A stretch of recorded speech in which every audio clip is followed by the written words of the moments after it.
ओम शांति। पिछले 2 सेशन में हमने जाना था सबसे पहले कि व्हाट इज हेल्थ, जो सबसे ज्यादा जरूरी है जानना, और दूसरी सेशन में हमने जाना कि व्हाट इज डिजीज। अब इन दोनों के बीच की जो कड़ी है, इन दोनों में कौन सी शक्ति कार्य करती है जब हम हेल्दी होते हैं या हम डिजीज्ड होते हैं, आज उसके बारे में डिस्कशन होगा या उसका लेसन दिया जाएगा, जिसे कि जीवन शक्ति या वाइटल इकोनॉमी या वाइटल पावर भी कहते हैं। शक्ति मितव्ययिता का सिद्धांत, सिद्धांतों की श्रृंखला में इन 2 शिरोरतन का बहुत ही बड़ा हाथ है। तो पहले हम जानेंगे कि जीवन शक्ति क्या है। इस सत्य की पूर्ण अनुभूति और विश्वास कि सभी शारीरिक और मानसिक गतिविधियों के पीछे एक ही शक्ति कार्यरत है, जिसे वाइटल पावर, जीवनी शक्ति, जीवन शक्ति कहा जाता है ना। तो मानव के स्वास्थ्य के लिए, अगर कोई स्वस्थ रहना चाहता है तो उसके लिए सभी कार्यों में इस शक्ति का अगर सदुपयोग होता है तो वो आजीवन स्वस्थ ही रहेगा। लेकिन कई जगहों में इसका दुरुपयोग होता है, शक्ति की वेस्टेज होती है। तो इस बात को आज हम क्लैरिटी से समझेंगे कि स्वास्थ्य के दिशा में, क्योंकि दोनों में एक ही शक्ति काम कर रही है जो गॉड गिफ्टेड है, और हमें रोज सवेरे उठने पर उसमें से थोड़ा सा अंश मिलता है आज के कार्य को चलाने के लिए। और खासकर जब हम रोग की अवस्था में होते हैं तब तो इनको समझकर चलने में बहुत ही भलाई है। मानव की भलाई के लिए इन दोनों का उद्गम, माने कि वाइटल इकोनॉमी और नॉन वायलेंस एक साथ ही दोनों लागू होते हैं। इसका आविष्कार कहो या इसकी अनुभूति कहो, आचार्य के लक्ष्मण शर्मा जी ने ही किया, क्योंकि वो अपने समय में 36 साल की उम्र तक बहुत ही बीमार रहे। चारों तरफ से सारा इलाज कराने के बाद जब कुछ भी उपाय नहीं समझ आया तो उनको किसी ने सलाह दी नेचर पे आए, और वो नेचर की ओर आए। बहुत तरह से अध्ययन करने के बाद ऊपरी बातों को तो औरों से समझा, लेकिन इस गहराई का इजाद उन्होंने ही किया कि किस तरीके से ये जीवनी शक्ति का सदुपयोग उत्तरोत्तर स्वास्थ्य को बढ़ाता है और किस तरीके से इसका दुरुपयोग, माने कि गलत जगहों में जो प्रयोग होता है उससे किस तरह हमारी शक्ति वेस्टेज होती है और हम दिनों दिन कमजोरी फील करते रहते हैं। जीवित तो रहते हैं लेकिन कमजोरी अवस्था फील होती रहती है। तो आज हम इसकी खुलासा करना चाहते हैं। अभी जो 2 बातें निकल के आई कि स्वास्थ्य की दिशा, उत्तरोत्तर स्वास्थ्य को बढ़ाने में इसका प्रयोग और रोग की अवस्था बनने में भी इसका दुरुपयोग। तो हम जानेंगे कि किस तरीके से हमारी शक्ति का दुरुपयोग होता है, माने मिसयूज होता है। कई ऐसे स्वामीनाथन जी ने हमें 4 बातें बताई जिनसे कि शक्ति का बहुत ही वेस्टेज होता है। सबसे पहली बात, गलत तरीके के खाने से और ज्यादा खाने से। कई लोग ये सोचेंगे हम तो गलत भी नहीं खाते, ज्यादा भी नहीं खाते, भूख लगने पर ही खाते हैं, लेकिन जीवनी शक्ति के अंदर एक सोमैटिक अवेयरनेस है। वो अवेयरनेस आज के आधुनिक वातावरण में बहुत कम लोगों के पास है। पता ही नहीं चलता है एक्चुअली कि सही क्या है, गलत क्या है। तो सबसे पहली बात उन्होंने जो खुलासा की, ज्यादा खाने से और गलत तरीके के खाने से, क्योंकि इस कार्य में जीवन शक्ति बहुत ज्यादा यूज होती है। यहीं पर हिंसा का भी प्रयोग हो जाता है। दोनों साथ साथ चलेंगे। अगर शक्ति का दुरुपयोग हो रहा है तो जरूर वायलेंस भी हो रहा है। तो इसके बारे में हमने पहले ही बताया है कि स्वास्थ्य के जो 10 लक्षण हैं, अगर उससे हमारे अंदर कुछ कमी है तो यकीनन आप मानो कि हमारी शक्ति कहीं ना कहीं गलत दिशा में, गलत स्थिति में यूज हो रही है। उसको चेक करके चेंज तो हमें ही करना है। तो पहली बात तो ये है। और दूसरी बात है मानसिक दुष्प्रवृत्तियों से। आज इसका तो प्रकोप सर्वव्यापी है। चारों तरफ ईर्ष्या, द्वेष, क्रोध, ये विकार फैले हुए हैं। लोगों को पता ही नहीं चल रहा है कि इसके द्वारा इतनी बहुमूल्य शक्ति जो यहाँ की है ही नहीं, वो वेस्ट हो रही है। अगर शक्ति कहीं वेस्ट होगी, धन ही अगर कहीं गलत जगह में प्रयोग होता हो, तो सही जगह के लिए धन कहाँ बचेगा। इसलिए पाचन के लिए, निंद्रा के लिए, कार्य करने के लिए, जो स्वास्थ्य के 10 लक्षण है, वो दिखने के लिए शक्ति बचती ही नहीं है। तो मानसिक दुष्प्रवृत्तियां।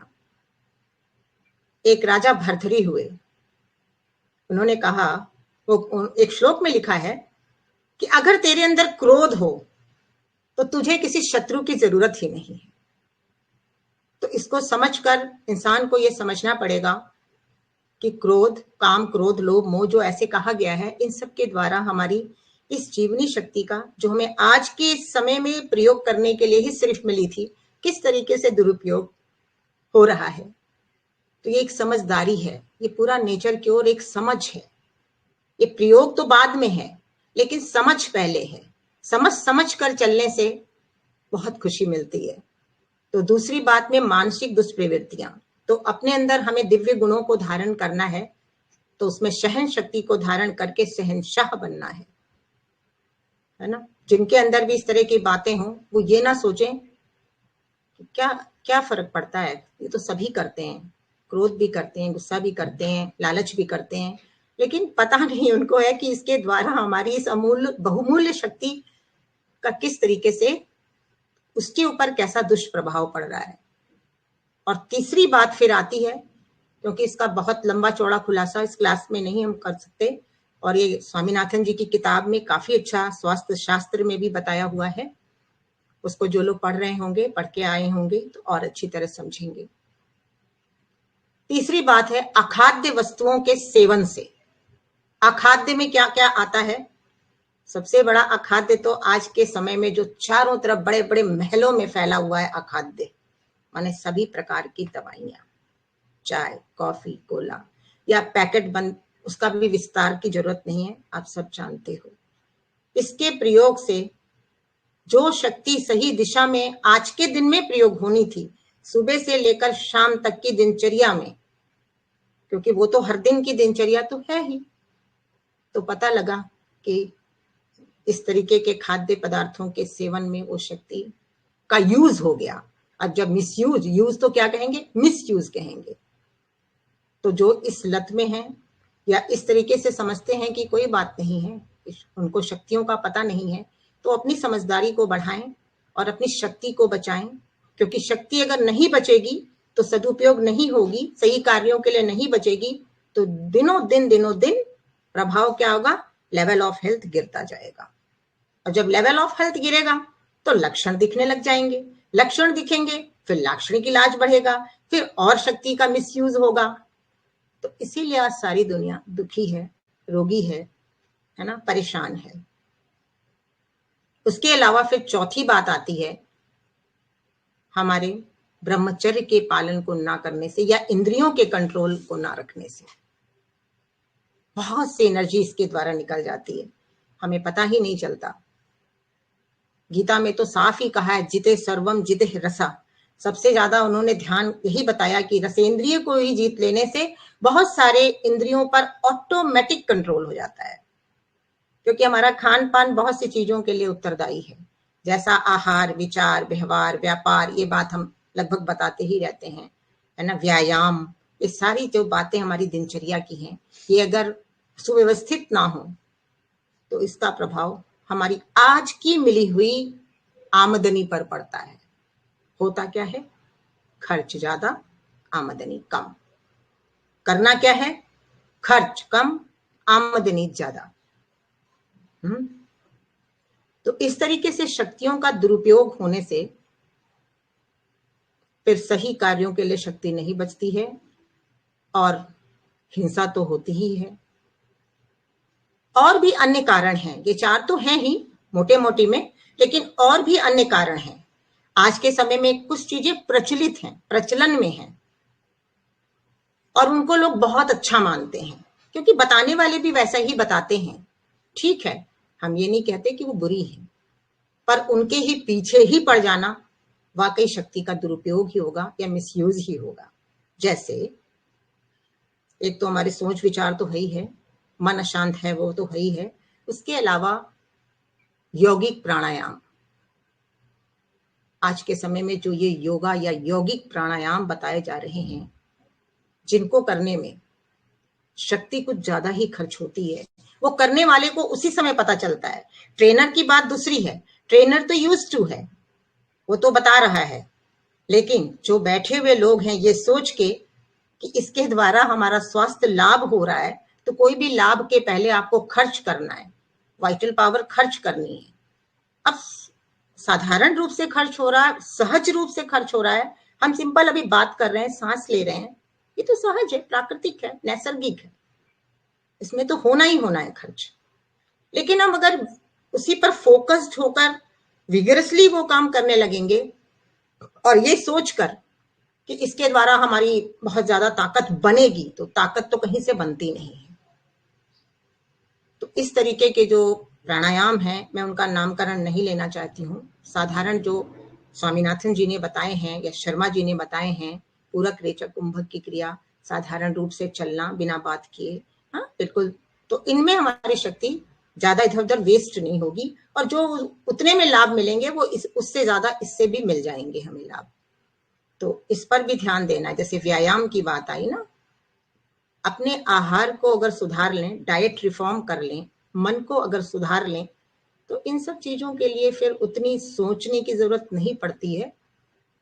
सुबह के टाइम आराम से वॉक करें, वाइटल एनर्जी रिफ्लेक्ट होगी, क्योंकि जैसे अभी शुरू में बताया, शारीरिक और मानसिक कार्य इसी का ही है। उसी तरह इस शक्ति के द्वारा ही न्यूट्रिशन और ड्रेनेज, ये दोनों कार्य इस जीवन शक्ति के द्वारा ही होता है। न्यूट्रिशन को एक्सट्रैक्ट करके शरीर को सप्लाई करना,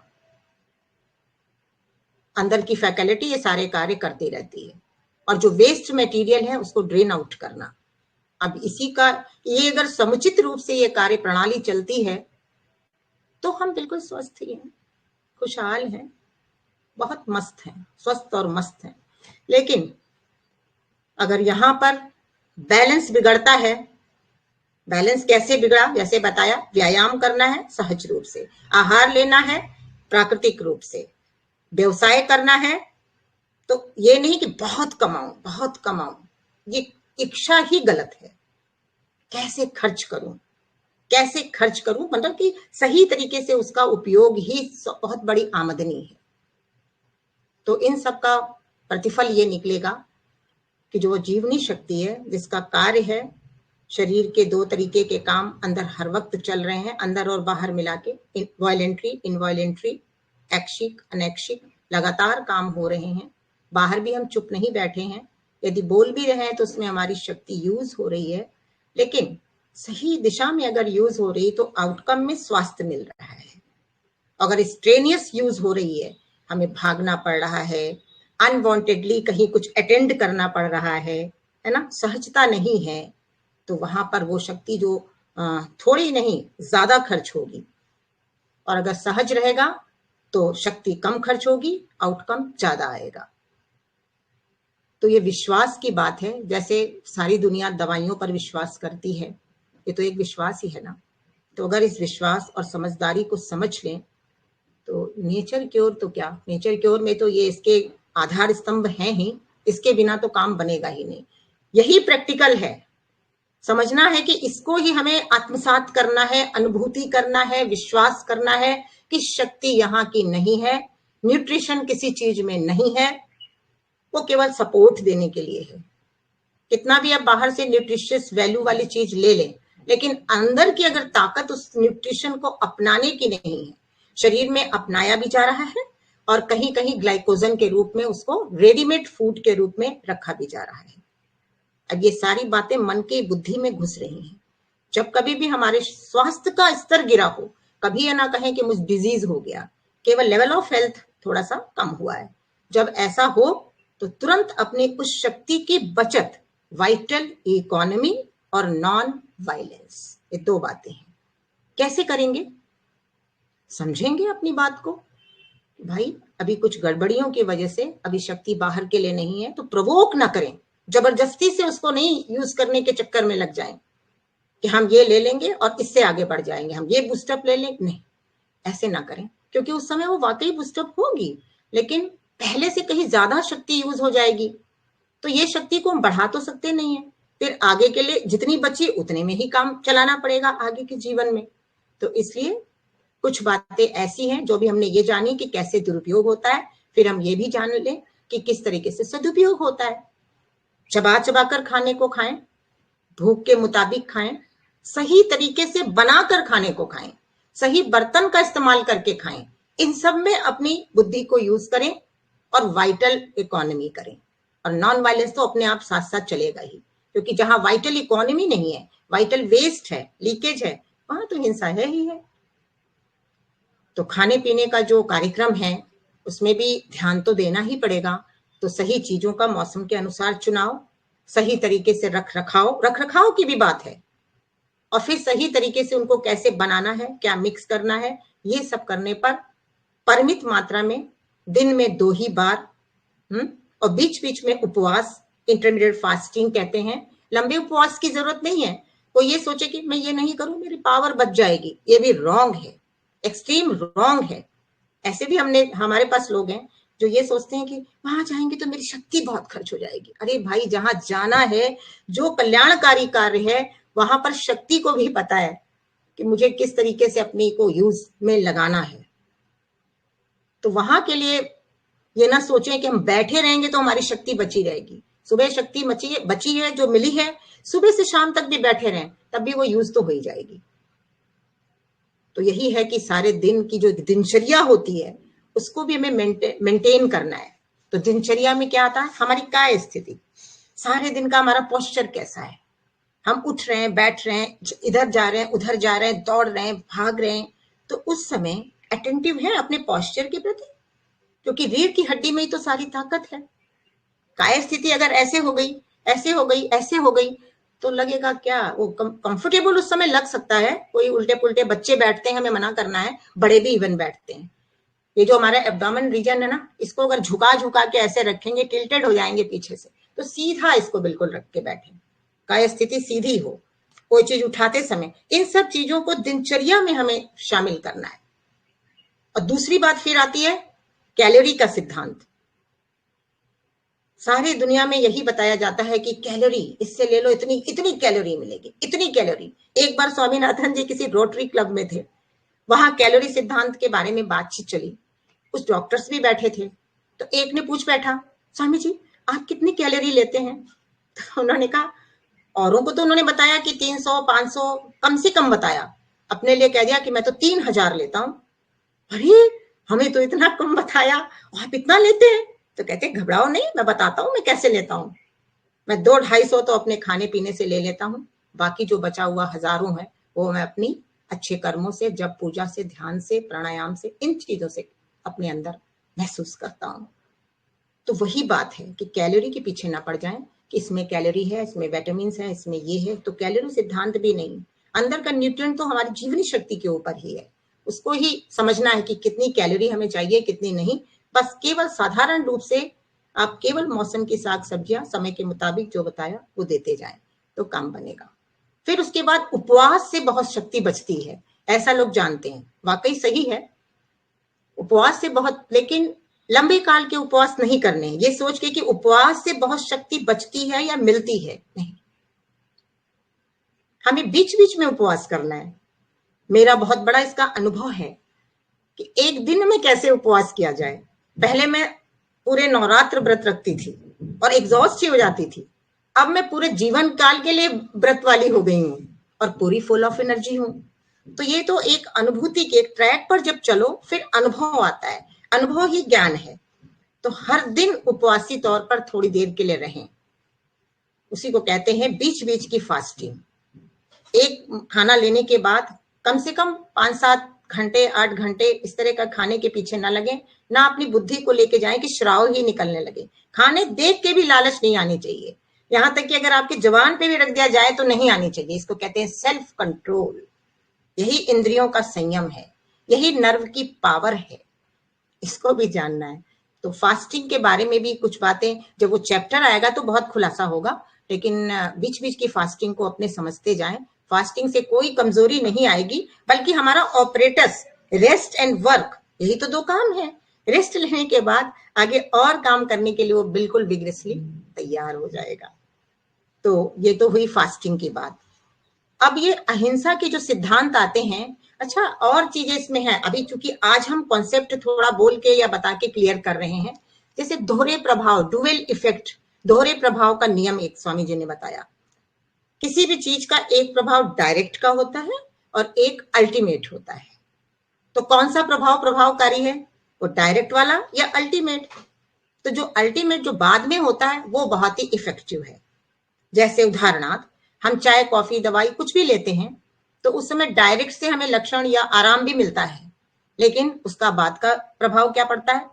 हाजमा कमजोर, एक लेथर्जिक, है ना, फिर से वही चीज आने लगती है, फिर हम वही प्रवोक होते हैं, वही तो किया था वही कर ले।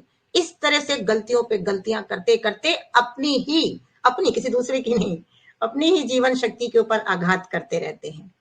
और जब जीवनी शक्ति काफी कम हो जाती है, तभी डिस्ट्रक्टिव और मारक रोग आते हैं, और उनमें हम और शक्तियों को कम करते जाते हैं, गलत काम लेकर उनसे, ज्यादा काम उनसे लेकर। तो इन दोनों बातों का कॉन्सेप्ट को रख लें कि ना गलत काम लेना है और ना ही हमें ज्यादा काम लेना है। तो दोहरे प्रभाव का नियम ये भी समझना है। और अहिंसा के बारे में एक और बात हमें याद आ रही है। ये तो वाइटल पावर के बारे में या इकोनॉमी के बारे में बताया, लेकिन अहिंसा के बारे में जब हम इस नेचर क्योर की पद्धतियों को समझ लेते हैं कि पट्टी लगाना है, एनिमा लेना है, जूस पीना है, फल खाना है, यही चीज है। इसी को जब हम ऊपर ऊपर की बातों को समझ लेते हैं तो फिर हम क्या करते हैं, पिछली लाइफ से थोड़ा अलग हट के चलने लगते हैं, और फिर अहिंसा और वाइटल इकोनॉमी की जगह पर हिंसात्मक रास्ता पकड़ लेते हैं और हमें पता ही नहीं चलता। वो कैसे? अगर मान लीजिए आपको पट्टी लगाने की बात बताई गई, सामान्य अवस्था में भी और रोग की अवस्था में भी, तो उसका भी एक समय है, उसका भी एक तरीका है। लेकिन क्या करते हैं, सुबह पट्टी, दोपहर, हर 2-2 घंटे पर पट्टी लगाते जा रहे हैं, 1-1 घंटे पर पट्टी, और कई लोग तो रात भर पट्टी लगाकर बैठे हुए हैं, माने कि उस पट्टी को बदलते नहीं, क्योंकि उनको पता नहीं है अगर पट्टी हमने लगाई, हमें खुद इजी और अनइजीनेस लगेगा। लगाते ही पट्टी को अंदर बहुत आराम, क्योंकि ठंडक जो है अंदर लेगा, गर्मी बाहर फेंकेगा, तो बहुत आराम लगेगा। तो आप एसेस करो, वैसे तो 15 से 45 मिनट है, जिनके पास थोड़ी वाइटल पावर है वो 15 मिनट में ही सेटिस्फाई हो जाएंगे, उनकी पट्टी गर्म हो जाएगी, कहने का मतलब। और जिनमें पावर नहीं है उनको 45 मिनट लगेगा, जो मारक और ऐसे रोगों में है, देर से पट्टी गर्म होगी। पट्टी लगाने का मतलब ही यही है कि अंदर की हीट को एब्जॉर्ब करेगा, और बाहर की जो ठंडक है, हमने पट्टी के द्वारा हाइड्रोथेरेपी, वो हाइड्रोथेरेपी के चैप्टर में अब तो सारे प्रैक्टिकल चैप्टर्स ही आएंगे, क्योंकि इसके बाद हम 5 फोल्ड फूड पे ही आएंगे। तो वो पट्टी को हम ऐसे लगा लेंगे। तो अब कुछ लोग हैं रात भर लगाए रहते हैं, तो पट्टी क्या होती है कि जो उसने ठंडक अंदर दी थी वो फिर से ठंडक, वो जो गर्मी को, पट्टी गर्म हो गई तो वो गर्मी फिर से अंदर चली जाती है। तो इसलिए 15 से 45 मिनट में, और 3 बार बस लगाएं, इससे ज्यादा नहीं। बुखार है या कोई ऐसी असामान्य अवस्था है, तो जो भी अपने अनुभवी लोग हैं उनसे राय लेकर ये काम करें। एक तो ये हिंसा हो जाती है, दूसरे खान पान की हिंसा भी बहुत होती है। हम ये नहीं देखते कि हमारी जरूरत कितनी है। 1.5 गिलास, 1 गिलास पेठे का रस अभी लिया, फिर 2 घंटे में कुछ और फल, फिर ये, तो इन सब से क्या है, वाइटल लीकेज भी होती है और हिंसा भी होता है, क्योंकि उनमें न्यूट्रिएंट नहीं है। वो तो न्यूट्रिएंट उसको शक्ति को बनाना है, वो थोड़े में ज्यादा हो जाता है। तो इसीलिए कहा जाता है संतोष से बड़ा सुख नहीं और धर्म नहीं है। तो जो संतोषी प्रवृत्ति के लोग हैं वो थोड़े में ही ज्यादा महसूस करेंगे, और करना चाहिए। संसार में हम ही नहीं है कि हमें ही खाना है, हमें सबके लिए सोचते हुए चलना है ना। तभी हमारा स्वास्थ्य का स्तर उन्नतशील होगा। और सारी कहानी केवल लेवल ऑफ हेल्थ की ही है, रोगों का तो अस्तित्व ही नहीं है। हमें केवल अपने स्वास्थ्य के स्तर को ही बढ़ाना है और कुछ भी नहीं, है ना। तो ये है वाइटल इकोनॉमी और नॉन वायलेंस की बात। लगभग हमने बहुत सारी बातें बता दी हैं, लेकिन हमने जो नोट्स बनाया है वो हम आप लोगों के सामने धीरे धीरे करके पढ़ना चाहेंगे, ताकि आप उसको रिवाइज भी करते जाएं, एब्जॉर्ब भी करते जाएं, और जो मेरे ऐसे ही बताने में छूटा होगा वो यहाँ पर रिकवर उसकी हो जाएगी, रिकवरी भी हो जाएगी। और वीडियो तो है ही, ऑडियो तो है ही, तो मैं इसलिए चाहूंगी कि मैं आपको जो हमने इस पे मेहनत की है वो थोड़ा सा क्लियर कर देते हैं। सिद्धांतों की श्रृंखला में वाइटल इकोनॉमी और नॉन वायलेंस। शरीर में जीवन शक्ति का उपयुक्त भंडार ही स्वास्थ्य का आधार। Clear? Life power knows every work, every cell has got two fold activity, जिसे ही सोमैटिक अवेयरनेस कहा जाता है। वो कौन सी टू फोल्ड एक्टिविटी है? पहली है न्यूट्रिशन और दूसरी है ड्रेनेज। और ये दो शिरोरतन, ये सारा हम अभी वो कर रहे हैं, आपको समराइज कर रहे हैं। वाइटल इकोनॉमी और नॉन वायलेंस, दो शिरोरतन। केवल इसी का आधार लेकर, इन दो रत्नों का आधार लेकर व्यक्ति अपने रोग, शोक, दुर्बलता, मलिनता और विकारों को दूर कर सकता है। जीवन शक्ति शरीर व मन को क्रियाशील रखने वाली एकमात्र शक्ति है। जो पहले लाइन में हमने बोला था, शरीर और मन को क्रियाशील रखने वाली एकमात्र शक्ति जीवन शक्ति, वाइटल पावर ही है, और यह जन्मजात है। ऐच्छिक अनैच्छिक दो क्रियाएं इसके द्वारा होती हैं। ऐच्छिक और अनैच्छिक दो क्रियाएं इसके द्वारा चलती हैं। जो बताया अभी, वॉलेंट्री, इनवॉलेंट्री।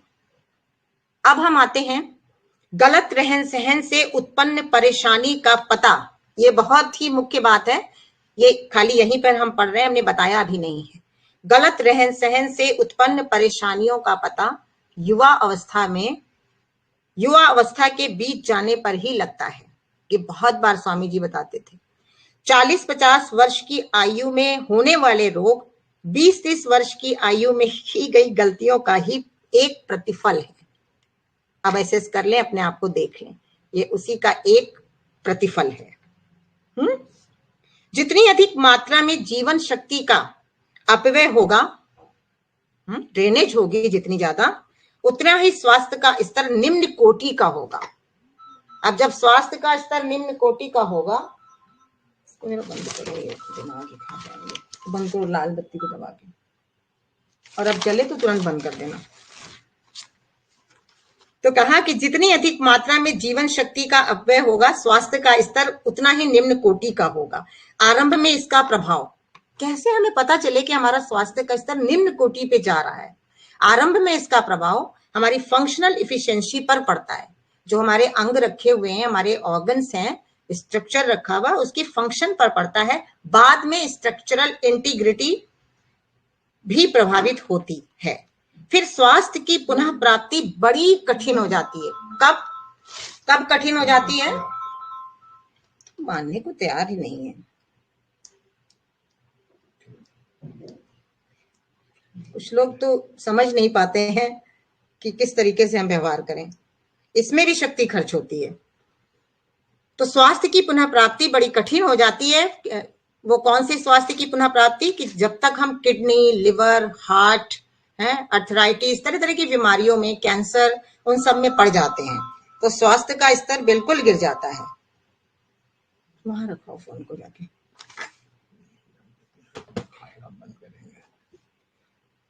अब उन्होंने बताया, हमने मतलब लिखा है, ये हो गया। फिर इन सब का प्रभाव कैसे? गहरी नींद द्वारा आराम करने की क्षमता खो जाती है। अगर लेवल ऑफ हेल्थ गिरा तो गहरी नींद द्वारा आराम करने की क्षमता यह खोती है। कौन खोती है? जब लेवल ऑफ हेल्थ कम होता है तो नींद नहीं ले पाते तो काम बनेगा ही नहीं। इसके प्रभाव से शरीर व मन की क्रियाओं को शक्ति कम उपलब्ध होगी और स्वास्थ्य गिरने लगता है। ये बहुत चेन वाइज लिखा गया है, बहुत सोच विचार के। ऐसी स्थिति आने पर कम काम में ही ज्यादा शक्ति व्यय होगी। ऐसी स्थिति जब आ जाती है तो थोड़ा सा करने में थकावट महसूस होती है, तो क्या करना है वो तो बात की बात है। ऐसी स्थिति में शक्ति, अब क्या करना है? जब अगर ऐसा किसी की सिचुएशन आ जाए तो शक्ति मितव्ययिता के सिद्धांत का इसमें बहुत बड़ा महत्व है। शक्ति मितव्ययिता जो अभी हमने बात सारी करी वाइटल इकोनॉमी और नॉन वायलेंस की, बस इसी जगह पर, क्योंकि सारे ऐसे ही लोग आते हैं जो कमजोर एकदम हो चुके होते हैं। इसके अलावा कोई विकल्प नहीं है। कोई विकल्प नहीं है। और वाइटल इकोनॉमी उस समय हमें करना है, क्योंकि अब तो शक्ति कम है, अब इकोनॉमाइज करना है। कैसे करना है? किसी भी अंग को उस वक्त में या पहले भी गलत कार्य न दे, किसी अंग को भी अधिक कार्य न दे, तो हमेशा स्वस्थ रहेंगे। यही नियम स्वास्थ्य का आधार है। अब जो बातें बताई थी कुछ लॉ ऑफ हाइजीन कि शक्ति को कैसे हम सही दिशा में लेके जाएं। प्राकृतिक, उसमें पहला है प्राकृतिक पदार्थों का ही सेवन मौसम के मुताबिक, चबा चबा कर खाना। दूसरी बात, तीसरी बात खाद्य पदार्थों को सही ढंग से तैयार करना। चौथी बात 2 ही बार भोजन करना परिमित मात्रा में। ये बिल्कुल सिलेक्टेड है, इसके ऊपर आप चिंतन करेंगे तो बहुत ही अच्छा खुद में मक्खन निकलेगा। बीच बीच में उपवास करना, बीच बीच में उपवास करना। अहिंसक प्राणायाम का अभ्यास, अहिंसक रूप से प्राणायाम का अभ्यास। तो उसके बाद फिर, इसीलिए पहले भी कई बार बताया होगा, law of cause and effect की अब बात आती है, उसको हम छोड़ देते हैं। Law of cause and effect, हर कारण के पीछे परिणाम है। फिर लॉ ऑफ डुअल इफेक्ट, जितनी भी अखाद्य अपेय वस्तुएं हैं उनसे बचें, ये इन दोनों सिद्धांतों में आएगा। भोजन में आकाश, वायु, तेज, जल, पृथ्वी, इनका संतुलित प्रयोग स्वस्थ रहने का एकमात्र साधन। इनके द्वारा ही अहिंसा का सिद्धांत स्वतः पालित हो जाता है। आ गया एक लाइन में सारा सार।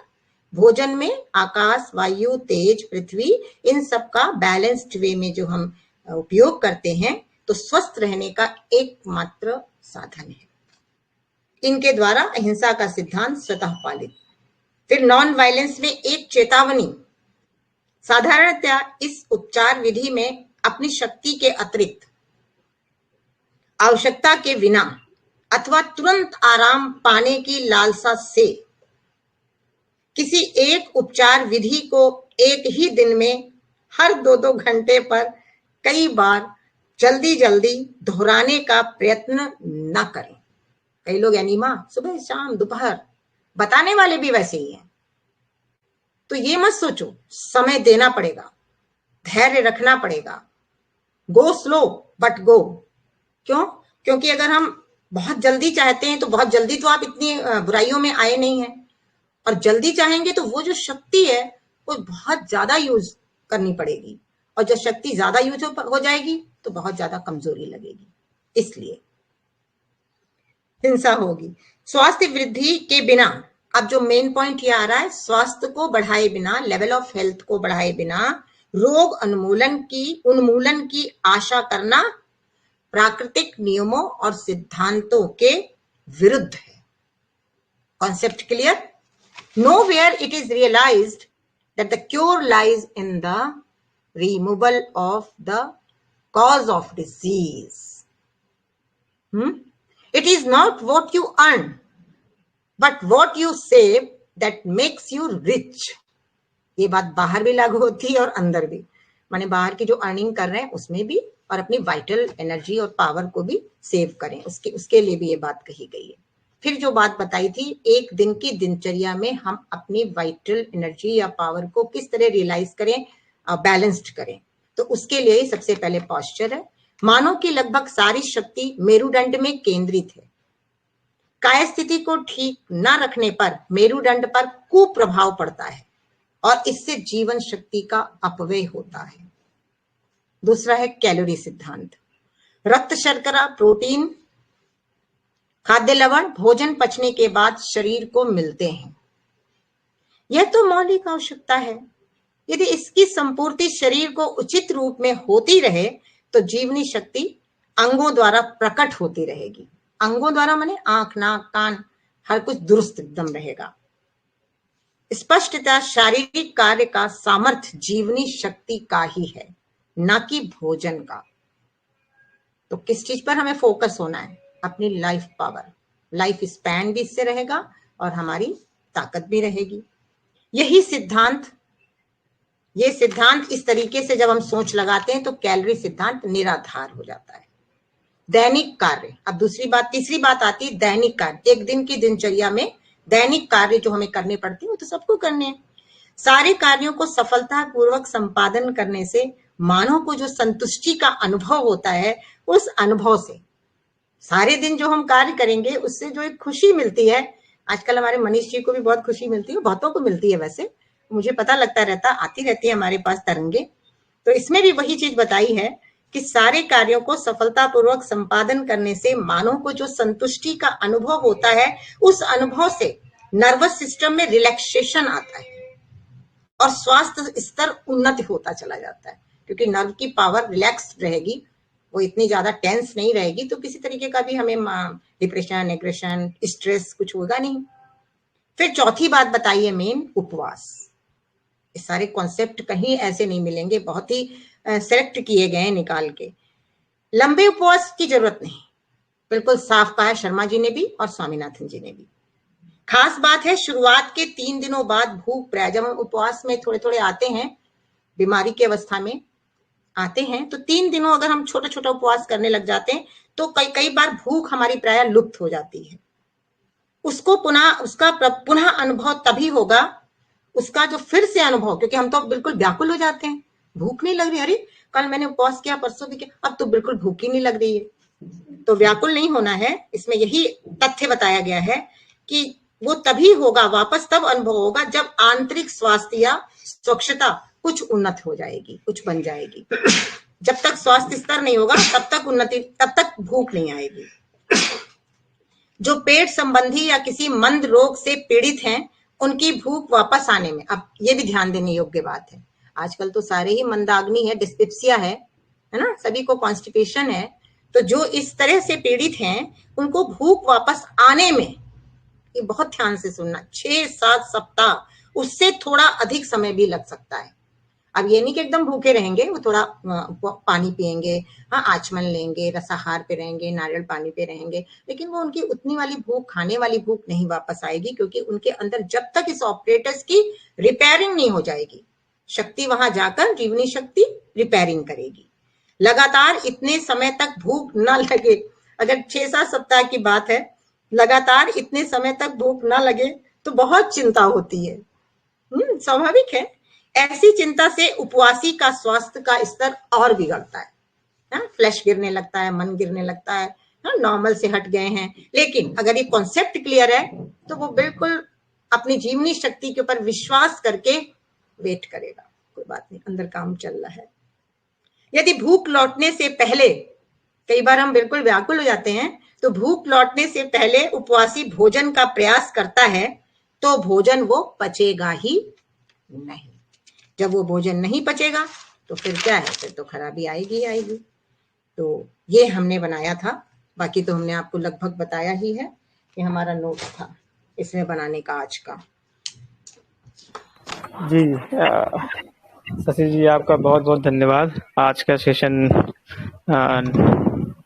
Vital economy and non violence पे, और मुझे ऐसा लगता है कि ये जो चैप्टर हम लोगों ने पढ़ा है आज, इसमें हम लोगों को पढ़ने के लिए बहुत ही टाइम लगता है, मगर आपने लास्ट में इसको इतना समराइज कर दिया कि अब लोगों को ऐसा लगेगा कि इतना बड़ा चैप्टर नहीं है, हमें पतली सी बुक मिल गई, अब इसी से हम चल जाएंगे। तो आपने सारा काम आपने ही कर दिया, हम लोगों के लिए इजी इतना हो गया। तो प्रयास तो बहुत किया जी, तो ये आपका बहुत बहुत धन्यवाद इसके लिए। और अभी ये सेशन में 2 पार्ट में डिवाइड करेंगे, तो अभी हाँ, ये हो गया। इसके बाद मैं क्वेश्चन आंसर के लिए सबको म्यूट करूंगा, अनम्यूट करूंगा, और इसके लिए 1 मिनट लेता हूं मैं, उसके बाद हम क्वेश्चन आंसर स्टार्ट करेंगे आज के लाइव